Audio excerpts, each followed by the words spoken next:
Welcome to Honest Car Reviews. I'm Eric and this is the brand new Mk8 Golf R.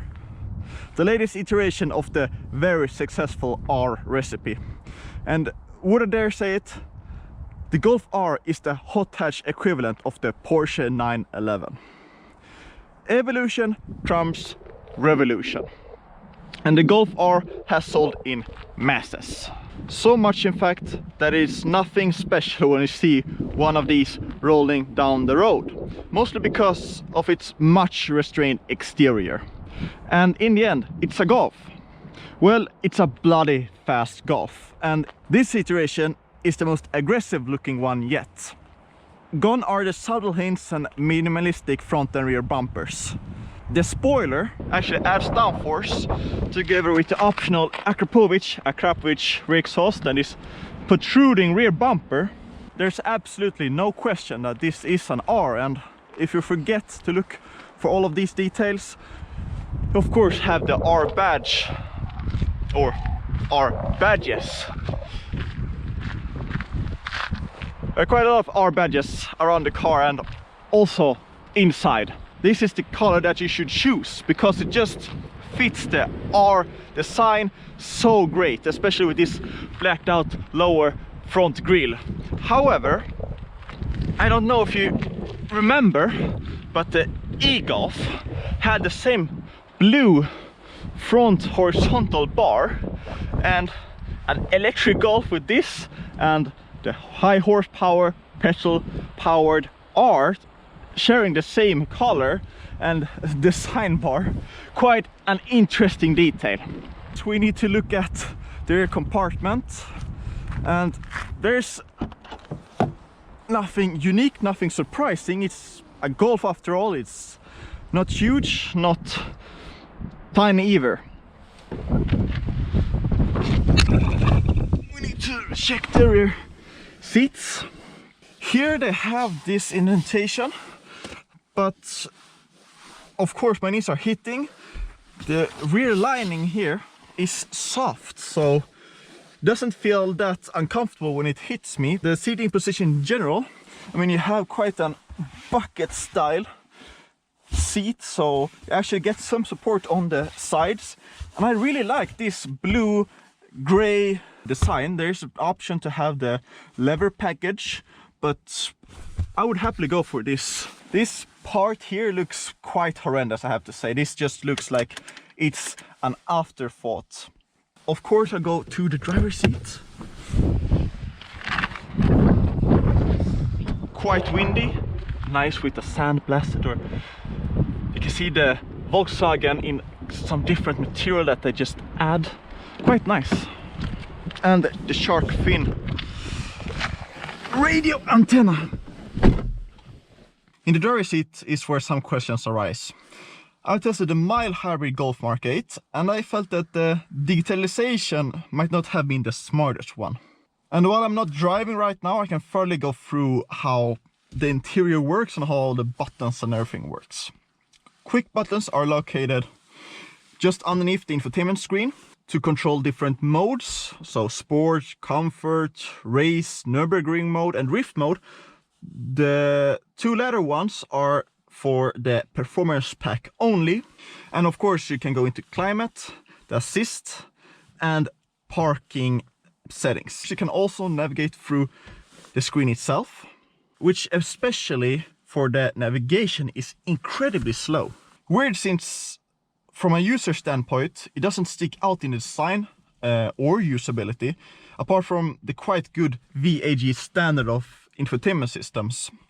Unfortunately, the infotainment systems from VAG has gotten a bad rep from current ID models because there's been some crashes and some complaints.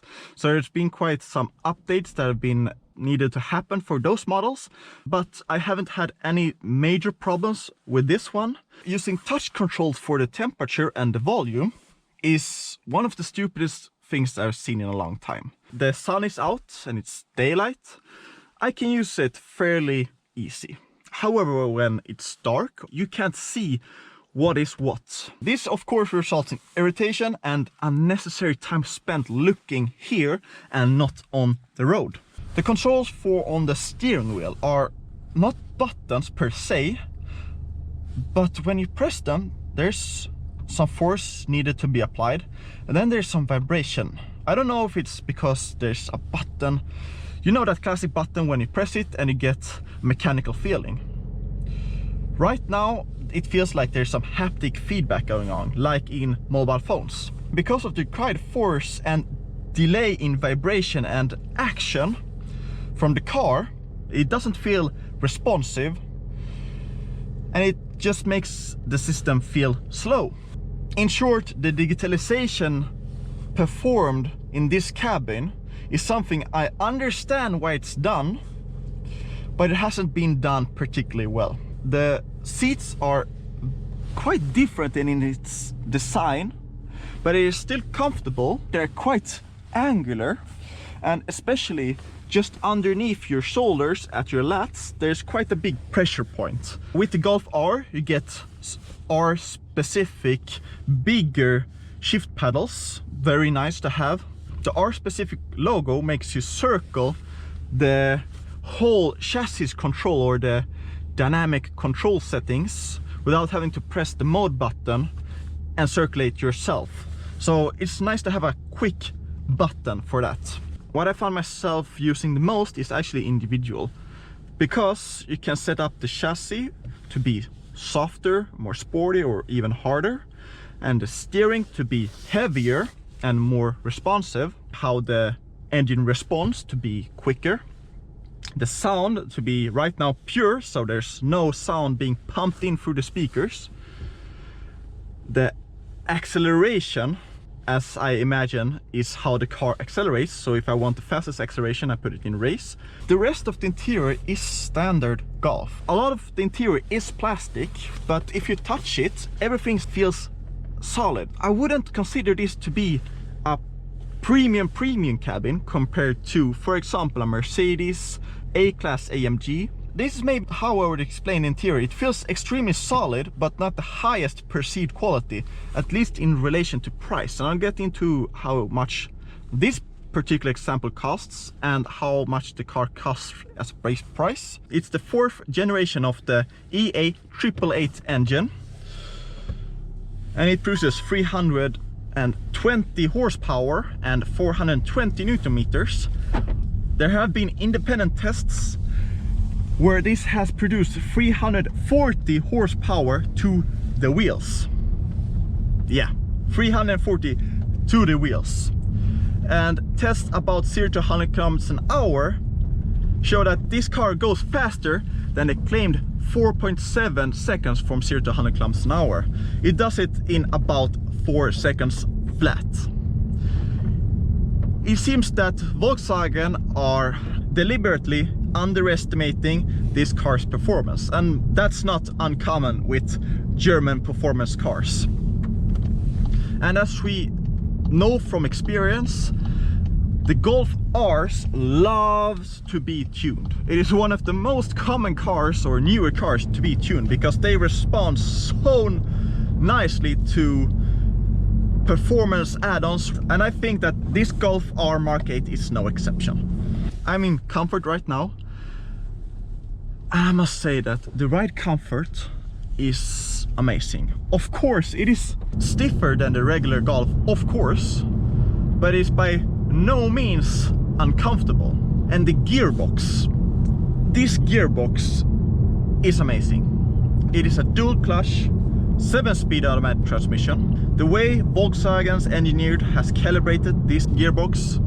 Right now, driving in comfort and just explaining how good it feels and how capable it is as a daily driver, it delivers that amazing dual personality or dual purpose that not a lot of hot hatches currently can offer. Switching to sport, race, drift or special, and of course the gearbox tries to pin down a gear and try to be in the power band. The steering is faster, everything just responds quicker to everything that you do. There's a new differential in the middle that sends power to the front and the rear, and there's a new rear axle that sends power individually to the right and left rear wheel. It's called torque vectoring. It's nothing new per se, but it's again a continuation in the four-wheel drive system.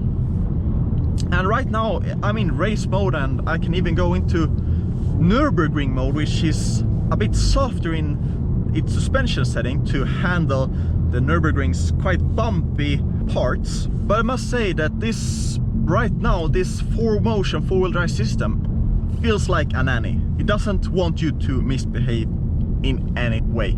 In order to get the car to be a bit more playful, it took some time for me to figure out. You have to go into vehicle, press the higher part here, and now your exterior, because of course exterior, and you go into the second part here, and you of course need to go into brakes. Yeah, brakes. There's the ESC system. Right now it's activated. In sport you can use launch control, and of course in ESC off. If you're in normal, doesn't matter if you're in sport mode or in race mode, if you don't have your ESC system in sport, you won't be able to activate launch control. When you put the ESC system in sport and turn it off, it gets much more playful. However, it doesn't remove the 4Motion's control and how it distributes the power. It is still hugely effective in putting the power down. It's just such a polished package. However, 4.2 thousand euros for the Kropovic exhaust system, which doesn't sound that much because of sound emissions and OPF filters, just skip that. I'm glad that the new Golf R is still pure petrol powered, but it feels like this is the last hurrah for the pure petrol engines, because the thing about the petrol engine is to be able to hear it and letting it become part of the driving experience. But with everything becoming quieter, one of the major selling points of a petrol powered car is losing its value.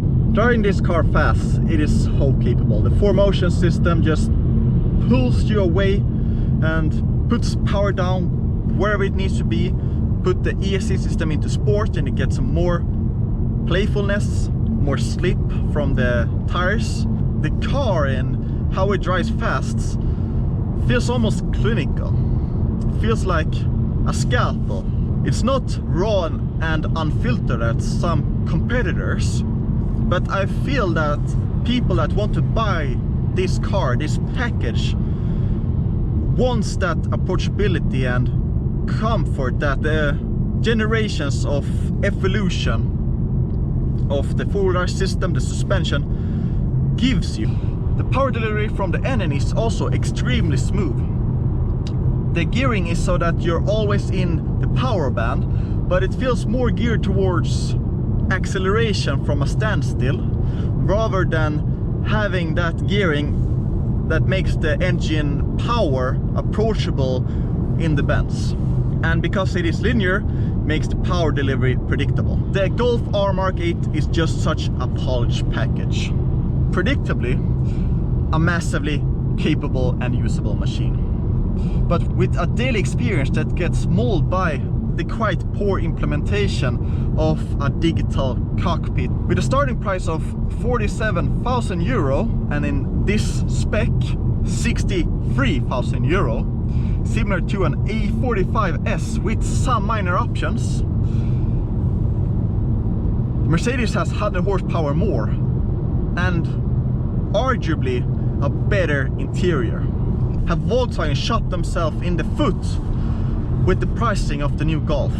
In some ways it seems just that they have. So if I were you, I would go for a lesser option Golf R and maybe add the performance pack. And you would have one of the most well-rounded, developed, approachable, fun hot hatch on the market currently. And that's my final review for the Mk8 Golf R. See you next time.